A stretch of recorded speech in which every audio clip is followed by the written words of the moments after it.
حضرت عبداللہ ابن عمر رضی اللہ تعالیٰ عنہ سیدنا فاروق اعظم رضی اللہ تعالیٰ عنہ کے صاحبزادے ہیں، اور ان کی ہمشیرہ سیدہ حفصہ رضی اللہ تعالیٰ عنہ حضور کی زوجہ محترمہ ہے۔ ایک دن اپنی ہمشیرہ سے کہنے لگے کہ نبی کریم صلی اللہ تعالیٰ علیہ وسلم گھر میں آئے نا، اور اگر حضور غم امت میں پریشان نہ ہوں، طبیعت کو حشاش بشاش دیکھو، تو ذرا پوچھنا تو صحیح حضور کا میرے بارے میں کیا خیال، پوچھنا تو صحیح کہ کریم کی بارگاہ میں میرا کیا مقام ہے، میرے بارے میں حضور کیا فرماتے ہیں۔ اب بہن کو کام بتائے، اور بتائے بھی بھائی، اور پھر بہن وہ کام نہ کرے، یہ تاریخ میں ہوتا نہیں۔ حضرت عمر فاروق رضی اللہ تعالیٰ عنہ کی صاحبزادی ام المومنین رضی اللہ تعالیٰ عنہ فرماتی ہیں کہ میں تو بس منتظر تھی، انہوں نے تو کہا تھا نا کہ اگر تم حشاش بشاش دیکھو تو بات کرنا، لیکن حضور تشریف لائے، میری باری تھی، میرے گھر تشریف لائے، کھانا پیش کیا تو فوراً میں نے عرض کی حضور ایک بات پوچھنی تھی۔ حضور نے فرمایا پوچھئے۔ میں نے عرض کی حضور میرے بھائی عبداللہ ابن عمر کے بارے میں آپ کا کیا خیال ہے؟ نوجوانوں میری بات پہ غور کرنا، میرے بھائی کے بارے میں آپ کا کیا خیال ہے؟ تو نبی کریم صلی اللہ تعالی علیہ وآلہ وسلم نے میری طرف دیکھا، اور پھر حضور زیر لب تھوڑا مسکرائے، اور بریلی کے امام کہتے ہیں کہ حضور مسکرا دیتے تھے نا تو جو بڑا دکھی ہوتا تھا وہ بھی ہنس پڑتا تھا۔ اب سوال پیدا ہوتا تھا کہ پھر تو اس مسکراہٹ کے لیے انتظار کرنا پڑتا ہوگا کئی مہینے کہ حضور مسکرائیں تو رونے والے ہنسیں، تو اعلیٰ حضرت فرماتے نہیں، انتظار نہیں کرنا پڑتا، یہ مسکراتے رہنا تو حضور کی عادت ہے۔ جس کی تسکین سے روتے ہوئے ہنس پڑے، اس تبسم کی عادت پہ لاکھوں سلام۔ یعنی یہ تو عادت ہے حضور کی مسکراتے رہنا، اس کے لیے انتظار نہیں کرنا پڑتا۔ بھائیو آپ خیال رکھیں گے، غور کریں گے، حضرت عبداللہ ابن عمر رضی اللہ تعالیٰ عنہ کے بارے میں پوچھا تو سیدہ فرماتی ہیں کہ نبی کریم صلی اللہ تعالیٰ علیہ وسلم نہ زیر لب مسکرائے اور فرمایا حفصہ تیرا بھائی ہے تو اچھا، لیکن میں نے سنا ہے کہ عشاء کی نماز پڑھتا ہے تو فجر تک سویا ہی رہتا ہے۔ او نوجوانوں، 10 بجے تک سونے کی بات نہیں ہوئی، 9 بجے تک سونے کی بات نہیں ہوئی، 11 بجے اٹھنے کی بات نہیں۔ حضور فرمانے لگے میں نے سنا ہے کہ عشاء کی نماز پڑھ کے سو جاتا ہے اور فجر تک سویا ہی رہتا ہے، اسے چاہیے کہ تہجد کے وقت اٹھا کرے، اللہ کی بارگاہ میں حاضر ہوا کرے، آہوزاری کرے، سجدے کرے، عبادت کرے، اٹھتا ہے اور فجر میں جا کے اٹھتا ہے۔ حضرت جناب حفصہ رضی اللہ تعالیٰ عنہ کہتی ہے میں نے جناب عبداللہ ابن عمر کو پیغام دیا اور میں نے کہا میرے جوان بھائی سن، نبی پاک نے فرمایا ہے تو اچھا پر تہجد میں نہیں اٹھتا، نفل نہیں پڑھتا۔ او میری ملت کے جوانوں، مزہ نہیں آ جاتا جب ساری دنیا سوئی ہو، ساری دنیا، اور بستر بھی گرم ہو اور نیند بھی پورا غلبہ کر رہی ہو، اور اچانک گھنٹی بجے دماغ میں، آنکھ کھلے، گھڑی پہ نظر پڑے، 3:30 4 بجے کا پیغام گھڑی بتائے، اور کوئی چڑھتی جوانی والا اٹھ کے وضو کرے، اور جب وہ مصلی کھول کے بچھائے تو مدینے والے محبوب کہتے ہیں کہ ہر نماز پہ رب ثواب دیتا ہے، اور جو اٹھ کے تہجد کی نماز پڑھے اسے دیکھ کے تو رب مسکراتا ہے، جو اس کی شان کے لائق ہے، جو اس کی شان کے لائق، وہ مسکراتا ہے، خوش ہوتا ہے کہ میرا بندہ تہجد میں اٹھ گیا، وہ مسکراتا ہے۔ کاش ہماری صبحیں کبھی اپنے مالک کے نام ہو جائیں، کاش کے صبح۔ حضرت ابو الحسن رحمۃ اللہ تعالی علیہ حضرت معاذ ابن جبل رضی اللہ تعالیٰ عنہ کے پاس بیٹھا کرتے تھے، فرماتے ہیں ان سے جو پیار بڑھا تو پھر میرا مصلی سے بھی بڑھ گیا۔ تابعی ہیں، فرماتے ہیں صحابی رسول سے محبت ہوئی تو ذکر سے بھی ہو گئی، پھر درود شریف سے بھی ہو گئی، محبت ان سے بڑھی تو پھر اللہ نے مسجد کا پیار بھی بڑھا دیا۔ آپ فرماتے ہیں کہ میری ہر وقت طبیعت چاہتی تھی کہ بس اللہ اللہ کروں، بس اللہ اللہ کروں، بس نہ میں ذرا تھوڑی جان چھڑاؤں لوگوں سے، کو 10 منٹ ملے تو میں کچھ 4 نفل پڑھ لوں، میں تھوڑا سا نہ بچوں لوگوں سے، اور مجھے تسبیح ملے تو میں نہ کچھ 400-500 دفعہ استغفار پڑھوں، سبحان اللہ، الحمدللہ، اللہ اکبر، لا حول ولا قوت الا باللہ، میں نہ تسبیحات پڑھوں۔ فرماتے ہیں کہ بچے تھے گھر میں 6-7، غربت تھی، کام ملتا کوئی نہیں تھا، میں کام چور نہیں تھا، کام ڈھونڈتا تھا، پر اللہ کی قدرت کے کام نہیں ملتا تھا۔ فرماتے ہیں کہ میں نے ایک دن اپنی اہلیہ سے کہا کہ آج میں پھر جاتا ہوں کام ڈھونڈنے، تو میری بیوی بڑی فرما بردار تھی، پر اس دن نہ غربت کے ہاتھوں تنگ آ کے کہنے لگی آج نانا کوئی تو چیز لے کے آیا، تو مجھ سے بچوں کی بھوک نہیں دیکھی جاتی، سب روگاں دا روگ محمد جس دا نام غریبی، کنڈ بلا کے لنگ جاندے نہیں دوست یار قریبی، آج نہ کچھ لے کے آیا تو میں بچے لے کے میکے چلی جاؤں گی۔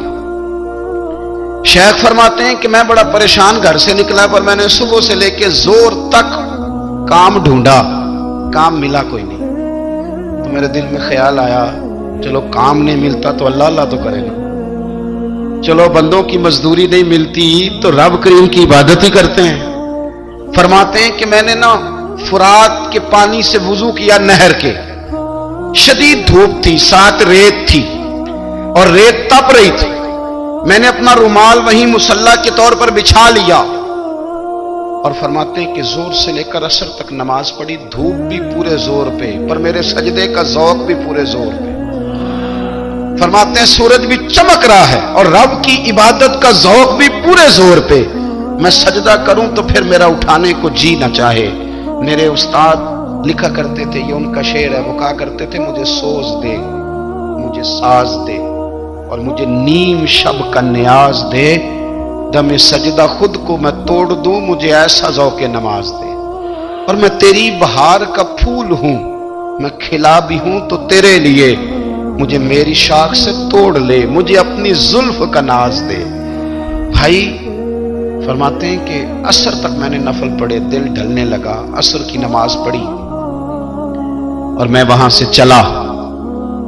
اب میں جب نکلنے لگا تو دل میں خیال آیا کہ چھوٹی چھوٹی دیواریں ہیں گھر کی، بغیر کچھ لیے جاؤں گا تو بیوی دور سے دیکھے گی تو شور کرے گی کہ پھر خالی ہاتھ آ گیا ہے۔ کہتے میں نے اپنے اسی رومال میں جس پہ میں نے نماز پڑھی تھی نا، رومال میں کی آخی دے پنجابی صافہ کہتے ہیں، اسی میں نا میں نے کچھ ریت بھر لی کہ وہ دور سے دیکھے گی تو سمجھے گی کچھ لے کے آیا ہے، چلو جا کے اسے بتا دوں گا کہ آج پھر مزدوری نہیں ملی۔ کہتے ہیں وہ ریت لے کر جب میں گھر میں گیا تو پہلے بیوی دروازے پہ کھڑی ہوتی تھی، پوچھتی تھی خالی ہاتھ آ گئے ہو؟ آج میں نے دیکھا تو ہے ہی کوئی نہیں۔ فرماتے ہیں میں اندر داخل ہوا، سلام لیے، کونے میں نے وہ رومال رکھ دیا اور میں نے آواز دی کہ بھلی مانس کہاں ہو؟ تو وہ کہنے لگی آپ منہ ہاتھ دھو لیں، میں روٹی لے کے آئی۔ میں نے کہا روٹی کہاں سے آ گئی؟ یہاں تو کئی دنوں کے فاقے، تو کئی دنوں کی غربت ہے، یہاں تو اس گھر میں تو فقیری ہے۔ فرماتے ہیں کہ وہ روٹی لے کے آئی اور اس وقت کی جو موجودہ نعمتیں تھیں، سمجھ لیں سلاد، اچار، ہر چیز ساتھ لائی۔ میں نے کہا کہ بچے کہاں گئے؟ کہنے لگی وہ کھانا کھا کے کھیلنے گئے، آپ کھانا کھا لیں آ جاتے۔ کھانا اس نے چن دیا۔ میں نے حیرت انگیز لہجے میں ساری نعمتیں اپنے دسترخوان پہ دیکھ کر کے بیوی سے پوچھا یہ کہاں سے آیا کھانا؟ بچوں کو تو نے کہاں سے کھانا کھلایا؟ یہ سارا کچھ کیسا ہے؟ کہنے لگی پتہ نہیں آج آپ کس کریم کی مزدوری کرنے چلے گئے تھے، پتہ نہیں کس کریم کی، میرے گھر میں تو اتنی نعمتیں آئی ہیں کہ مجھ سے سنبھالی نہیں جا رہی، اتنا اناج ہے، اتنا گندم ہے، کس کریم کے دروازے آج چلے گئے تھے؟ یہ کہتے کہتے وہ اٹھی اور اٹھ کر کے کہنے لگی پہلے بڑا کچھ آیا تھا، اب کیا لے آئے ہو؟ اور جا کر کے نا اس نے وہ ریت والا رومال کھولا، کہنے لگے میں تو لے کے آیا تھا ریت، تو میرے رب نے اسے بھی سونے اور ہیرے بنا دیا تھا۔ جب آپ کی توجہ اللہ کی جانب، میرے نبی پاک صلی اللہ تعالی علیہ وسلم نے فرمایا ہر چیز اپنے رب سے مانگ، ہر چیز مانگ، ہر چیز مانگ۔ یا رسول اللہ کیا کچھ؟ میرے محبوب نے فرمایا تیرے گھر میں نمک بھی ختم ہو جائے تو وہ بھی اپنے رب سے مانگا کر، تو مانگنا وہ تجھے دے گا، تو اس کی بارگاہ میں کشکول طلب دراز تو کرنا۔ اور ترمذی شریف میں عجیب لفظ ہے، رسول کائنات نے فرمایا، رب کریم فرماتا ہے جب میرا بندہ ہاتھ اٹھاتا ہے نا تو مجھے حیا آتی ہے کہ میں خالی کیسے لوٹا دوں اس کے۔ اتنے بڑے بادشاہ کی بارگاہ میں، او بھائی لوگوں سے عزتیں تلاش کرتے ہو تو وہ کیا تمہیں عزت دیں گے؟ وہ تو کل اچھا کہتے ہیں پرسوں برا کہنے لگ جاتے ہیں۔ لوگوں کے سامنے گڈ بک میں آنا چاہو گے تو وہ تو سویرے تمہارے بارے میں کچھ کہیں گے، شام کچھ اور کہیں گے۔ اپنی روحانی زندگی آباد کریں، اپنے مسلح کو وقت دے اور دنیا سے چھپ کر اس موبائل کو بند کر کے اور اپنے آپ سے بھی چھپ کے اور تنہا ہو کے چھپا کے سارا کچھ اپنے آنسو اپنے رب کی بارگاہ میں پیش کریں، اس کے حضور حاضری دیں۔ سنو نا ترمذی کی حدیث، اور اسے یاد رکھنا، نبی پاک علیہ السلام نے فرمایا اپنے دکھ لوگوں کے سامنے نہ بیان کرنا، سیٹھوں نوابوں کو نہ بتاتے پھرنا، دنیا داروں کے سامنے جا کے نہ رونا کہ میں تکلیف میں ہوں۔ پر میں اگر دنیا داروں کو دکھ بتاؤ گے رب تمہیں کبھی غنی نہیں کرے گا، اور لوگ ہیں کہ الٹا مذاق اڑائیں گے۔ آپ کی جس سے بڑی پکی یاری ہے نا، پکی، وہ تب تک پکی ہے جب تک آپ نے 50,000 مانگا نہیں، اور جس وقت آپ نے کہہ دیا کہ میں مجبور ہوں میری مدد کر، تو پھر ختم ہو گئی دوستی۔ لوگوں کی تعلقات آپ کے ساتھ تب تک ہیں جب تک آپ ان سے کوئی ضرورت وابستہ نہیں کرتے۔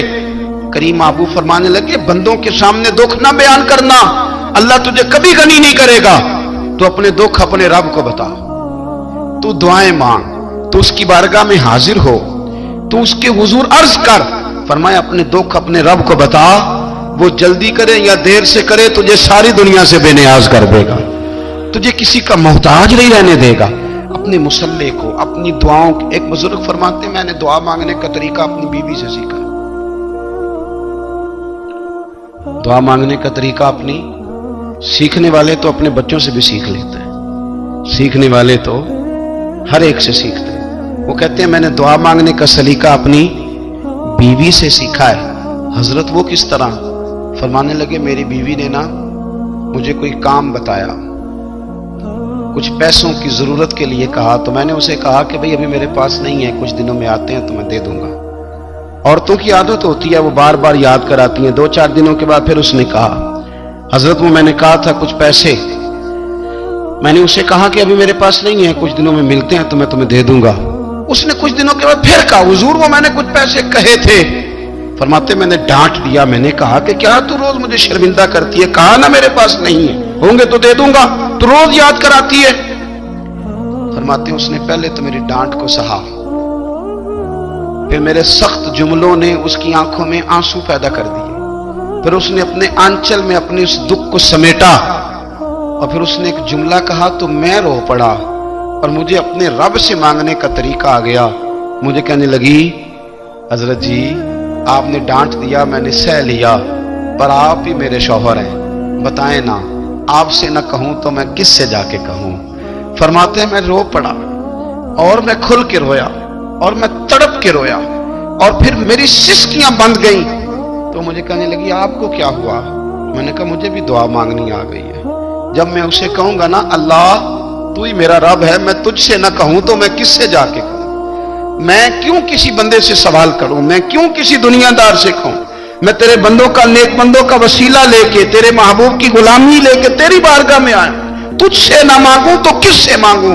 سمجھ آ گئی ہے جب میں اس رنگ میں مانگوں گا تو پھر رب میرے اوپر بڑا ہی فضل فرمائے گا، وہ میرے اوپر بڑی رحمت کرے گا، وہ میرے لیے آسانیاں کرے۔ عزیز دوستو ہم اس طرح کرنے لگ گئے ہیں کہ ہم نے نا اپنے تعلقات پر اعتماد کرنا شروع کر دیا ہے۔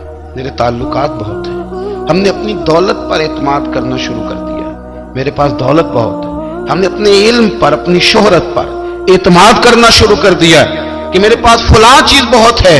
یاد رکھنا جب بے نیاز اپنی صفت بے نیازی دکھاتا ہے تو بڑی بڑی دولتوں والے مجبور نظر آتے ہیں۔ بھائیو جب انسان کا رشتہ اپنے مالک کے ساتھ ہوتا ہے پھر تو غم بھی کچھ نہیں کہتے، پریشانیاں بھی کچھ نہیں کہتی، پھر تو زندگی صبر والی، پھر تو زندگی توکل والی، پھر تو زندگی بھروسے والی، پھر انسان اپنے آپ کو رسوا نہیں کرتا، دنیا داروں سے امیدیں اس کی ختم ہو جاتی، امیدیں اللہ رسول سے لگا لیتا ہے، مضبوط ہو جاتا ہے، مضبوط، طاقتور ہو جاتا ہے، خوددار ہو جاتا ہے، باوقار باعزت ہو جاتا ہے۔ حضرت بہلول دانا رحمت اللہ علیہ بیٹھے تھے تو ہارون رشید حج کر کے آ رہا تھا، تو رستے میں حضرت شیخ سے ملاقات ہو گئی، تو السلام علیکم کے بعد کہنے لگا حضور کوئی حکم ہو تو بتائیے گا۔ تو حضرت بہلول دانا فرمانے لگے تیرا رب کون ہے؟ اس نے کہا اللہ۔ تو فرمایا میرا کون ہے؟ کہا اللہ۔ فرمانے لگے تو بڑا ہی بیوقوف ہے، کیا تو یہ سمجھتا ہے کہ رب ہارون رشید کو تو دے گا اور بہلول دانا کو بھول جائے گا؟